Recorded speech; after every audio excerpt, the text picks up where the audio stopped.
اللہ علیہ کے پاس نا ایک بوڑھی اماں اپنا بیٹا چھوڑ گئی. تو حضرت صاحب نے کو 2 4 5 مہینے رکھا. تو بعد میں اس کی اماں کو بلا کے کہا کہ تو بیوہ ہے, بیٹا تیرا یتیم ہے, میں نہیں چاہتا کہ اس کا وقت ضائع ہو. یہ پڑھنے والا کوئی نہیں, سارے نہیں بھائی پڑھنے والے ہوتے. اب یہاں علماء بیٹھے ہیں, میں بے ادب بھی نہ ہو جاؤں. کچھ پورے 8 سال لگا کے بھی آ جاتے ہیں, سند بھی ان کے پاس ہوتی ہے. ناراض نہ ہو جانا, یہ تو سب اچھے لوگ ہیں. سند ہوتی ہے پر پتہ کوئی نہیں ہوتا. یہ اعلیٰ حضرت نے لکھی ہے بات. سند ہوتی ہے, پوری ڈگری ہوتی ہے, اس پہ کئی لوگوں کے سائن بھی ہوتے ہیں. تو بہت سارے طالب علم ایسے ہوتے ہیں جو مدارس میں کہتے ہیں میں فاضل فلاں ہوں, لیکن کوئی شے پاس. تو مولانا سردار احمد صاحب محدث اعظم پاکستان رحمۃ اللہ علیہ اس بوڑھی کو کہنے لگے تیرا بیٹا کون دینا ہے, پڑھنا پڑھانا اس نے کچھ بھی نہیں, تو یتیم بچہ ہے, کل کو تو کہے گی کہ میرے بیٹے نے وقت ضائع کیا تو واپس لے جا. بوڑھی اماں رونے لگ گئی, کہنے لگی میں پڑھانے تو نہیں لائی تھی, میں تو آپ کو رب کا ولی سمجھتی ہوں, میں تو نوکری کرانے لائی تھی. نوکری. حضرت انس بن مالک کہتے ہیں میری اماں بھی حضور کی بارگاہ میں دے گئی تھی.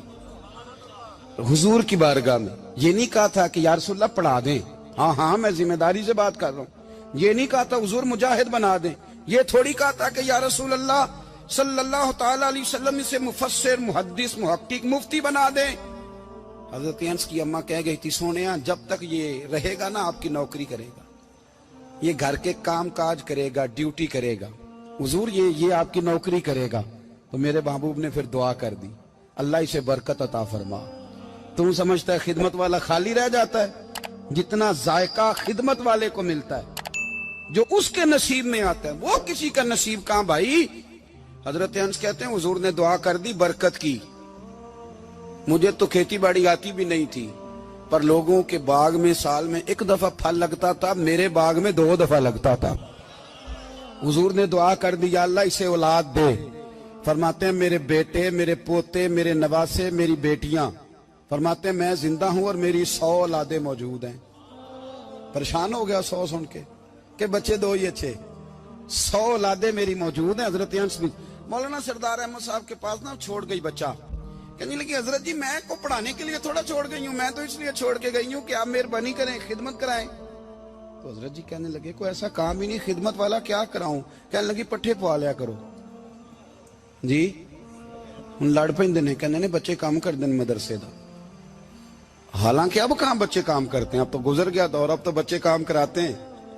اب بچے بھی ناراض ہو رہے ہیں, گور گور کے دیکھ رہے ہیں. صحیح پہ رہا ہوں آپ کو, بچے کام کراتے ہیں, بچے کہاں کام کرتے. کہنے لگی یہ چارہ ڈالے کرے گا آپ کی بھینسوں کو.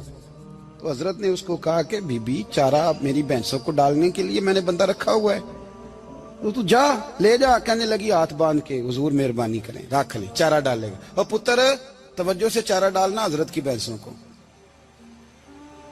رونے لگی. حضرت نے رکھ لیا, مہینے کا خرچہ بھی دیتے. شام کو نا وہ سارا دن کام کرتا, شام کو آ کے پیروں میں بھی بیٹھ جاتا. حضرت جی لائیں تیل تھوڑا سا, پیر نہ دبا دوں. 8 سال ساتھ والے پڑھتے رہے, یہ بیچارہ نوکری کرتا رہا. میرا روپ بھی نہیں تے میرا رنگ بھی نہیں, اور مینو یار منان دا ٹنگ بھی نہیں. کبھی کبھی نا حضرت بلال حبشی فارغ ہوتے نا تو نبی پاک کی بارگاہ میں عرض کرتے حضور کوئی کام تو نہیں, سارے ہو گئے, حضور جاؤں ذرا. چلے جاتے. ایک دن سلمان فارسی کہنے لگے یا رسول اللہ یہ بلال کہاں جاتا ہے. فرمایا جا دیکھ کے تو آ. حضرت سلمان واپس آئے تو آ کے رونے لگے. کہنے لگے سونیا جب یہاں سے جاتا ہے نا تو جا کے سیدہ فاطمہ کی چکی پیسنی شروع کر دیتا, بی بی صاحبہ کے کام کرنے لگتا ہے. گھر میں جا کے اسنین کی ڈیوٹی کرتا ہے, وہاں بھی کام یہاں بھی کام. وہ چارہ ڈالتا رہا, اس نے چارہ ڈالا. حضرت محدث اعظم کی بھینسوں کو دستار فضیلت کا وقت آ گیا, سارے پگڑیاں سجا کے آ گئے, آج دستار ہوگی. یہ نہ پیچھے ہو کے بیٹھ گیا, چونکہ پڑھا ہی نہیں تھا تو دستار کاہے کی. دستار تو اس کی جو پڑھے گا, ہم نے تو پڑھا ہی نہیں, ہم نے تو یار پڑھا, گھر پڑھا, ڈیوٹی کری. حضرت محدث اعظم رحمت اللہ علیہ کے ہاں جب اعلان ہونے لگا نا کہ اب دستار ہوگی, تو حضرت نے پہلا اعلان اس کا فرمایا. تو مجھان والا بندہ کپڑے بھی کدی کدی بدل دے نا. وہ کہتا ہے جس حال میں بھی تھا میں پلٹ کے دیکھنے لگا کہ پڑھا پڑھایا تو ہے, کوئی شے نہیں. یہ ماجرا کیا ہے. پیچھے سے اٹھ کے آئے, تو کہتے ہیں باقیوں کی دستار کسی عالم نے کی, کسی صوفی نے کی, لیکن یہ بھینسوں کو چارہ ڈالنے والا جب آیا تو محدث اعظم نے فرمایا پگڑی کے بال کو کوئی ہاتھ نہ لگائے, یہ ساری دستار میں نے کرنی ہے. اور فرماتے ہیں حضرت بال بھی دیتے جاتے تھے اور آنسو بھی بہاتے جاتے تھے, ماتھا بھی چومتے تھے اور فرماتے تھے دستار کے بعد چلا تو نہیں جائے گا یار, مجھے تو عبادت بھی نہیں رہ گئی, مجھے تو چابیوں کو بھی نہیں پتا کون سی کہاں رہتی ہے, جائے گا تو نہیں تو رو پڑا, کہنے لگا سونے جائے تو وہ جس کے پلے کچھ ہے ہو, آتا جاتا تو ہے کچھ نہیں, مجھے کس نے رکھنا ہے, میں نے کہاں جانا ہے, ادھر کہاں تو ادھر ہی رہوں گا. وہ اس طالب علم کے سارے استاد بھائی کہتے ہیں اس نے دستار کرائی, پڑھا پڑھایا کچھ نہیں, پر جو مسئلہ اڑ جاتا تھا نا, وہ جو اڑ جاتا تھا نا, وہ جا کے اس سے پوچھتے تھے تو کتابیں کھولنے کی ضرورت نہیں پڑتی تھی. حضرت ام سلمہ رضی اللہ تعالیٰ عنہ کہتی ہے میں نے عرض کی یا رسول اللہ صلی اللہ علیہ وسلم میری بچی بڑی بیمار ہے, تو مجھے کسی نے کہا ہے یہ تھوڑی سی نشے والی چیز ہے, یہ بنا کے تیار کر کے دو صحیح ہو جائے گی, بیمار ہے بچی تو یہ نشے والی چیز ہے, اس کو تیار کر کے دو, تھوڑا نشہ ہے. اگرچہ بعض, میں نے شروع میں کہا, بعض لوگ مریض کو, سخت مریض کو ایسی ادویات جو مجبوری بن جائے اس کی گنجائش اور اجازت دیتے ہیں. محتاط علماء تو اس میں بھی بہت ساری چیزیں پہلے بیان کرتے, لیکن اس نے کہا جی میرا نشہ دینا ہے شفا کے لیے. حضرت ام سلمہ کہتی ہے میرے نبی پاک نے میری طرف دیکھا, میری طرف, تو میں نے کہا یا رسول اللہ آپ کیا فرمانا چاہ رہے ہیں؟ تو نبی پاک نے فرمایا ام سلمہ کبھی ناپاک چیز میں بھی شفا ہوئی ہے, کبھی ناپاک چیز میں بھی, کبھی شراب اور خمر میں بھی شفا ہو سکتی ہے. شفا رب کریم نے رکھی ہے پر شہد کے اندر رکھی ہوئی ہے, شفا اللہ نے رکھی ہے قرآن مجید میں رکھی ہوئی ہے, تو اس میں بھی کبھی یہ حضور نے بیان کیا ہے کہ اس کے اندر شفا ہو سکتی, تو امت کتنی دلیری کرتی ہے جو یہ مشورے دیتی ہے کہ اس کے اندر نشہ ہے, شراب ہے, تو کھانسی چلی جائے گی تو فلانی بیماری چلی جائے گی. نہ آؤ ان چیزوں پہ, نہ اپنے ایمان کو خرابی دو, اور نہ ایسی باتیں کرو جس سے کہ ڈائریکٹ رسول اللہ صلی اللہ علیہ وسلم کے واضح ارشادات کی مخالفت ہو. میرے نبی پاک صلی اللہ علیہ وسلم نے فرمایا, اور پھر کچھ لوگ کہتے ہیں تھوڑی پی ہے جی. اب تو میں تجزیے میں پڑھ رہا تھا کہ ایسی شراب ایجاد ہو گئی ہے, لوگ شراب پیتے ہیں اور وہ مست بھی رہتے ہیں, کار بھی چلاتے رہتے ہیں, کہتے ہیں جی نہیں ہمارا ذہن معاف نہیں ہوا تو یہ والی صحیح ہے, نشہ نہیں لاتی. میرے نبی پاک صلی اللہ علیہ وسلم نے فرمایا جس چیز کی تھوڑی مقدار, زیادہ مقدار حرام ہے اس چیز کی تھوڑی مقدار بھی حرام ہے, جس کی زیادہ مقدار حرام ہے اس کی تھوڑی بھی. تو خمر اور شراب اگر فل پینا جائز نہیں تو تھوڑی پینا بھی جائز, یہ حرام ہے اور حرام تھی اور قیامت تک حرام ہی رہے گی. میرے نبی پاک صلی اللہ علیہ وسلم نے منع کیا اور حضور نے اظہار ناپسندیدگی فرمایا, فرمایا 40 دن تو عبادت ہی قبول نہیں ہوتی شراب پینے والے جب تک سچی توبہ نہ کرے. یہ لفظ جب ادا کرتا ہوں تو شرم سے میری زبان لڑکھڑاتی ہے کہ یار درباروں پہ بھی نشہ بکتا ہے. میں یہ بات کر رہا ہوں صوفیاء کا ترجمان, درباروں پہ, مزاروں پہ, اور سجادہ نشینوں تمہیں زمین نگل جائے, آسمان تمہیں لے اڑے, تم پر قہر نازل ہو, تم نے باپ دفن کر کے تو وہاں نشے کا اڈا بنا لیا, ماؤں سے بیٹے چھیننے لگے ہو, عورتوں کے سروں سے کپڑے چھیننے لگے ہو, سہاگ مارنے لگے ہو, بیٹیاں اور بیٹے یتیم کرنے لگے ہو, نشہ بیچتے ہو درباروں اور مزاروں پہ. یہ تماشا لگ گیا. آپ کیسے کروں یہ بات, پر کرنی پڑ رہی ہے, مجبوری ہے, یہ مضمون مکمل نہیں ہو سکتا. بند کر دیں وہ دربار, ہمیں نہیں چاہیے جن درباروں پہ نشہ بکتا ہے. میں ذمہ داری سے کہہ رہا ہوں, بات ریکارڈ ہو رہی ہے. جوتے کی نوک پہ وہ سجادہ نشین جو امت کو ڈرگز دیتا ہے, وہ سجادہ نشین کا ڈیرا نہیں, وہ گند کا اڈا ہے, وہاں سے فیض نہیں مل رہا, امت کی تباہی ہو رہی ہے. بتا دو, پھیلا دو, اس کو اعتراض کرنا کرو. میرے رسول پاک سید عالم صلی اللہ تعالی علیہ وسلم کا دین ضروری ہے, کسی پیر کی سجادگی ضروری, بولیے سجادگی ضروری. بڑی ذمہ داری سے کہہ رہا ہوں اور نمائندگی کر رہا ہوں اپنی جماعت کی. نہ ہمارے بزرگوں نے کل اس کی حمایت کی تھی، نہ آج کرتے ہیں، نہ قیامت تک کریں گے۔ بند کر دیں وہ دربار اور مزار۔ بزرگ دنیا میں یہ کام کرنے آئے تھے، اور ہماری سوچ اتنی گر گئی ہے، اتنے ہم کمزور ہو گئے۔ کہتے ہیں جب اس کو چڑھ جاتی ہے تو پھر بڑی معرفت کی باتیں سناتا ہے۔ تجھے شرم نہیں آئی یہ لفظ کہتے ہوئے؟ اب نشئی تجھے معرفت سکھائے گا؟ اب تو شرابی سے، بھنگی چرسی سے دین سیکھے گا؟ کہتے ہیں اس نے پی ہوئی تھی، چڑھی ہوئی تھی، میں بات کر دی تو میرا کام بن گیا۔ اتنی گندی اور میلی سوچ صاحب ایمان کی ہوتی ہے، تو اب نشیوں سے جا کر دعائیں کرائے گا؟ سن، میرے نبی پاک صلی اللہ علیہ وسلم نے فرمایا جو شراب پی لے، نشہ کر لے، اس کی تو 40 دن تک عبادت رب قبول نہیں فرماتا۔ تو کہتا چڑھی ہوئی تھی تو اس نے دعا کر دی، تجھے شرم ہی نہیں آئی بات کرتے؟ حیا ہی نہیں کیا تو نے جملہ بولتے؟ یہ کوئی تصوف اور طریقت ہے؟ جاؤ اٹھا کے لے جاؤ۔ ایسی کوئی تصوف اور طریقت ہمیں نہیں چاہیے، ہمیں وہ والی طریقت چاہیے جس میں خدا کے قرآن کی بات ہوتی ہے اور محمد مصطفیٰ کے فرمان کی بات ہوتی ہے صلی اللہ علیہ وسلم۔ تو بھائی یاد رکھو، یہ کوئی طریقہ نہیں۔ ایک مزار ہے، مجھے ایک صاحب کہنے لگے آ جائیں یہاں بھی فاتحہ پڑھیں۔ میں نے کہا یہاں کیا ہے؟ کہنے لگے تھے تو بابا جی نشہ وشہ کرتے، پر اب سنا ہے لوگوں کی منتیں بڑی پوری ہوتی ہیں۔ مجھے جذبات بڑے کم آتے ہیں۔ میں نے اس آدمی کو گریبان سے پکڑ لی، میں کہ ادھر ہٹ، وہ تو نشہ کرتا تھا اور تو جاتا تھا، تیری یہ کیسے طاقت ہوئی؟ تو نے مجھے مشورہ دے دیا ہے، تو ہمیں کمزور سمجھتا ہے؟ ہم کمزور ایمان کے لوگ ہیں، اور میں یہاں تجھے کہوں گا نہیں نہیں میں یہاں نہیں جاتا، میں وہاں جاتا ہوں۔ بالکل کوئی لگی لپٹی بات نہیں، کھری بات۔ تصوف وہ، دربار وہ جہاں قرآن پڑھا جائے اور رسول اللہ کی حدیث سکھائی جائے، باقی کوئی مطلب نہیں کسی قسم کا۔ میں داتا صاحب کبھی جاؤں نا جلسہ کرنے کسی کام سے، کسی تقریب میں، تو میں داتا صاحب کے مزار پہ نہیں جاتا۔ میں کہتا ہوں یار یہ یرانہ نہیں کہ بندہ کسی کام آیا تھا تو فاتحہ پڑھ لی، واپس چلو۔ گکھڑ سے سپیشل آئیں گے داتا صاحب کے مزار پہ حاضری دیں، اور میرے سنگی گواہ ہیں کہ میں سپیشل ٹائم نکال کے بہت سارے کام چھوڑ کے سپیشل جاتا ہوں، اور میں مراد ماننے نہیں جاتا، میں داتا صاحب کا شکریہ ادا کر دے جاتا ہوں۔ میں ان سے کہتا ہوں حضور آپ کی مہربانی، آپ یہاں آئے تو ہمارے بڑے بھی رسول اللہ کے غلام بن گئے۔ میں تو سلام عقیدت پیش کرنے جاتا ہوں، ہم مزارات پر جانے کے قائل نہیں، بلکہ ہماری تو عقیدت کا درجہ ہی مکمل نہیں ہوتا جب تک ہم مزار پہ سلام نہ کریں۔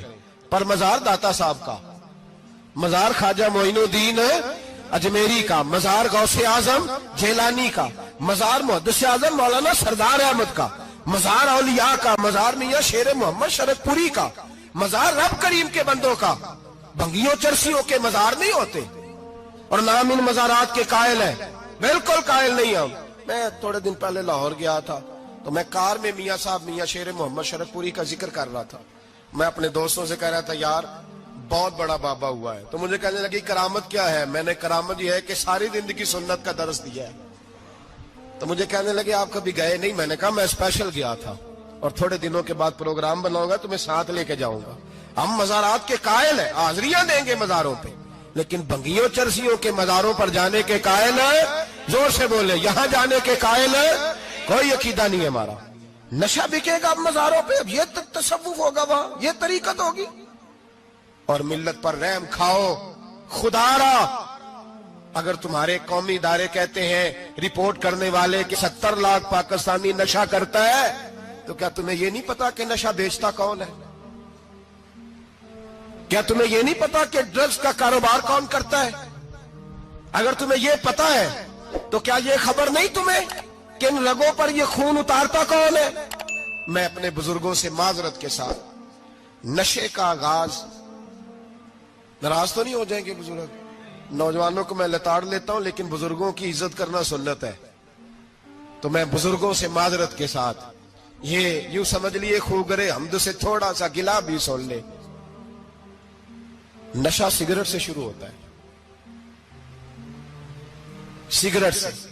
میں تمباکو کو حرام نہیں کہتا، یہ فتویٰ نہیں دے رہا۔ تمباکو کا حکم وہی ہے جو مولی کا ہے، جو کچے پیاز اور لہسن کا ہے، کہ آپ جب کھا لیتے ہیں تو منہ سے بدبو آتی ہے، تو آپ مسجد میں آئیں تو آنے سے پہلے مسواک کریں، منہ صاف کریں، پھر آپ آ جائیں۔ تو جائز ہے, مکروہ ہے لیکن حرام. لیکن تمباکو سے آگے جب حالات بڑھتے ہیں, تجزیہ نگاروں نے لکھا ہے کہ ہمارے پنجاب کے کچھ علاقوں میں اب سگریٹ سے نکال کے نا, پہلے بھی بھرتے تھے لوگ اس میں بڑا کچھ, اب پتہ ہے کہ نیا نشہ ایجاد کیا ہے. اب اس کے اندر چرس بھی بھرتے ہیں اور چھپکلی کو مار کے, سکھا کے, خشک کر کے, اس کو پیس کے وہ ساتھ نشے کے ملاتے ہیں, اور اس کا حال یہ ہوتا ہے کہ آدمی کو زیادہ نشہ ہوتا ہے, اور کہتے ہیں وہ اتنا گند ہے کہ وہ آدمی کسی کو دانت بھی لگائے گا تو وہ بندہ بھی بیمار ہو جائے گا. کیا یہاں لوگ اسپرٹ نہیں پیتے آپ کے ملک میں؟ اور ہم کبھی سڑک پہ جاتے ہیں تو نشئی کو دیکھ کے مذاق کرتے ہیں, دیکھنا میں ہارن لگاؤں گا تو گاڑی کے ہارن سے گر جائے گا. لیکن تجھے پتا نہیں کہ یہ کسی ماں کا بیٹا ہے, پتا نہیں کسی بیوی کا شوہر ہے. ایک ہمارے دوست ہیں, بزرگ ہیں, ان کا داماد فوت ہو گیا, نشہ کرتا تھا. تو میں تعزیت کرنے ان کے گھر پہنچا تو کھڑے ہو گئے ہاتھ باندھ کے, کہنے لگے حضرت صاحب باقی ساریاں گلاں چھڑ دیو, صرف نشے تے تقریر کریا کرو. وہ جب جیتا تھا تو تب بھی اس کے بچے یتیم ہی تھے, یتیم ہی تھے. میری بیٹی جب میرے گھر آتی تھی اور میں اپنے پوتوں کے اتنے کپڑے اسے پہننے کو دیتا تھا تو میرا کلیجہ پھٹتا تھا. اور میری بیٹی اس کی زندگی میں بھی بیوہ کی زندگی گزار رہی تھی. وہ میری بہوؤں کے اترے ہوئے کپڑے پہنتی تھی. کوئی دعا کرو, کوئی جلسے کرو, یہ لت ختم ہو جائے. اور کہنے لگا اب میرے وہ چلا تو گیا ہے, دادا دادی اس کے پہلے کوئی نہیں, چچا ہے کوئی نہیں, جب تک تو میں زندہ ہوں ان نواسوں کو کوئی روٹی کا لقمہ, کوئی کپڑا مل جائے گا. لیکن سوچتا ہوں میں بوڑھا ہوں, مر گیا تو ان کو کوئی پوچھے گا بھی نہیں, کون ان کی خبر. اتنا ظلم اس قوم سے, اتنی زیادتی. اور آرام سے لکھ کر لوگ گزر گئے کہ یہ 70 لاکھ ہے, ان کا درد تو سمجھو, تکلیف تو سمجھو. 7 فٹ کا سونا جوان اور نشے کا عادی ہے تو کسی نالی میں پڑا ہوا ہے. اور میں نے کہا اس قوم کے ساتھ اس سے بڑا بھیانک مذاق کیا ہوگا. کوئی دانشور تھا بڑا ظالم, اس ظالم سے کوئی مشورہ لینے آیا, اس نے آ کے کہا تو بڑا ظالم ہے, بڑے کڑوے مشورے دیتا ہے, میرا ایک دشمن ہے, میں اس سے بدلہ لینا چاہتا ہوں, میرا دل کرتا ہے اس کا بچہ قتل کر دوں تاکہ وہ تڑپے. تو ظالم نے کہا اسے قتل نہ کر, وہ تو اس کا باپ 2-4 مہینے رو کے چپ کر جائے گا. پھر میں سخت سزا دینا چاہتا ہوں, مشورہ دے. تو اس نے کہا اس کے بچے کو نشے پہ لگا دے. جس کا بچہ نشہ کرے گا وہ باپ روز مرے گا, روز جیے گا, وہ ماں روز مرے جیے گی, نشے پہ لگا دے. اس قوم کے ساتھ سب سے بڑا ظلم یہ ہوا کہ ملت کا جوان نشے پہ لگ گیا, ڈرگز پہ لگ گیا. اتنے تباہ حالات ہوئے کہ جوان چڑھتی جوانیاں, اماں نے کتاب دے کے بھیجا تھا, اور کالج سے واپس آئے تو نشے کے ٹیکے ہاتھوں میں پکڑے ہوئے, ٹیکے. اور آپ کے اس ملک کے اسلام آباد میں ایک دن میڈیا نے وہ خبر بھی وائرل کی اور وہ چیز بھی دکھائی لوگوں کو. 3 مہینے کا بچہ لے کے نشئی سڑک پہ آ گیا. اس نے کہا میرا نشہ ختم ہو گیا, میرا بچہ خرید لو, 2 پڑیاں دے دو. تو وہاں بیبیاں جو سن رہی تھی وہ بھی چیخے مار کے رو رہی تھی. یہ ظلم کیا اس قوم کے ساتھ, اور کرپشن کی لعنت نے اجازت دی سپلائی کرنے والوں کو کہ گلی گلی بیچے, گلی گلی. انہوں نے کچھ تھوڑا ظلم نہیں کیا ان حکمرانوں نے. اور ہماری اپوزیشن, اس کو نہ صرف اتنا پتا ہے کہ یہ جائیں اور ہم آئیں, اس سے زیادہ کوئی غرض نہیں. بھائی کرپشن کے خلاف نکلے ہو تم, نشے کے خلاف کس دن نکلو گے, جوئے کے خلاف کس دن. قوم تو مر رہی ہے نشے سے, اس کے خلاف میدان میں کب آؤ گے؟ صرف اتنا ہے کہ یہ جائیں اور ہماری باری آئے, اس سے زیادہ کچھ نہیں. جتنے مجرم وہ ہیں اتنے ہی تم بنتے جاؤ.